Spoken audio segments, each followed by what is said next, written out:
रियाज में chairman PCB Mohsin Naqvi ने Saudi cricket federation के चेयरमैन शहजादा सऊद बिन मिशेल अल सऊद से मुलाकात की।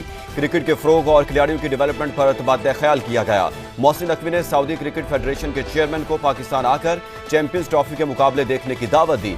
चेयरमैन पीसीबी ने सऊदी अरब में क्रिकेट के फ़रोग़, स्टेडियम्स की तामीर और खिलाड़ियों को तरबियत देने की पेशकश की। मोहसिन नकवी ने कहा, क्रिकेट डेवलपमेंट के लिए प्लेयर्स एक्सचेंज प्रोग्राम शुरू किया जा सकता है। सऊदी अरब अपने उभरते हुए खिलाड़ी पाकिस्तान भेज सकता है। चेयरमैन सऊदी क्रिकेट फेडरेशन शहजादा सऊद ने कहा, मुल्क में क्रिकेट के तकरीबन 18,000 खिलाड़ी हैं। पाकिस्तान के साथ क्रिकेट के फ़रोग़ के लिए काम करना चाहते हैं। क्रिकेट के फ़रोग़ और खिलाड़ियों की डेवलपमेंट पर तबादला ख्याल किया गया। मोहसिन नकवी ने सऊदी क्रिकेट फेडरेशन के चेयरमैन को पाकिस्तान आकर चैंपियंस ट्रॉफी के मुकाबले देखने की दावत दी। चेयरमैन पीसीबी ने सऊदी अरब में क्रिकेट के फ़रोग़, स्टेडियम्स की तामीर और खिलाड़ियों को तरबियत देने की पेशकश की।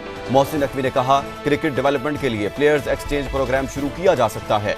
सऊदी अरब अपने उभरते हुए खिलाड़ी पाकिस्तान भेज सकता है। चेयरमैन सऊदी क्रिकेट फेडरेशन शहजादा सऊद ने कहा, मुल्क में क्रिकेट के तकरीबन 18,000 खिलाड़ी हैं। पाकिस्तान के साथ क्रिकेट के फ़रोग़ के लिए काम करना चाहते हैं।